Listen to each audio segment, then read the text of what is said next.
Objet disposition arrière-plan. Voilà. On sélectionne les deux étoiles et le rectangle et avec la touche Alt, on va déplacer ça. Voilà, c'est une copie qui se déplace. Touche Shift en même temps, ça se déplace sur les axes et on va aller le mettre sur l'autre face. Voilà, l'autre face là. Parfait. Forcément, l'autre face doit avoir la même dimension, donc ça... Ah non, pas tout à fait. Non, c'est juste parce qu'il y a un espace entre les deux faces dans la map. Voilà.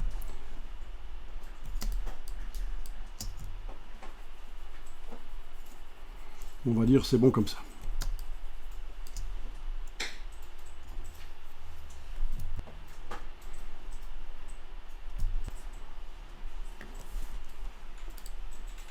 Alors, je clique à côté avec la flèche noire, je clique sur le fond jaune. Tiens, avec la touche Shift, j'active aussi l'autre fond jaune et je vais leur enlever leur couleur. Oui, parce que s'il y avait même du jaune, c'est pas du blanc du jaune. Il y a quand même... c'est pas de la luminosité à 100%. Et donc, si j'utilisais ça comme map d'opacité, tout mon objet deviendrait un tout petit peu transparent. Donc moi, c'est seulement à l'endroit des étoiles que je veux que ça devienne totalement transparent. Donc les deux rectangles là sont devenus sans couleur et on peut enregistrer ça. Voilà, 0,3 à 5-0,3. Il n'aurait pas fallu les inverser, le deuxième tel. Oui, tu as bien vu où va être le problème.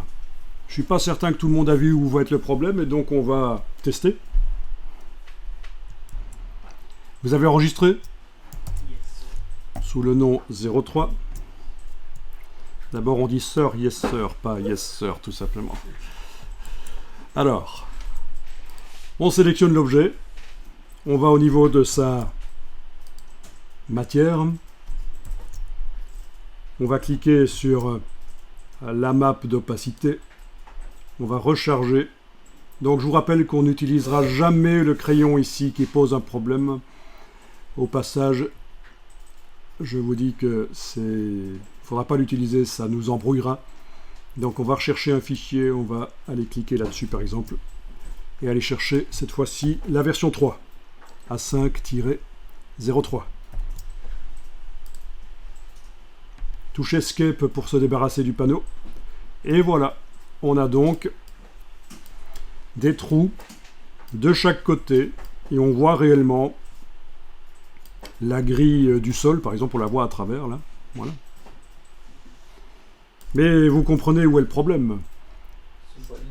Ben oui, il aurait fallu en effet symétriser un des côtés. C'est pas aligné, c'est pas logique. Si on veut faire un A5 avec de la découpe et qu'on veut le simuler là dans Dimension, ça marche pas comme ça.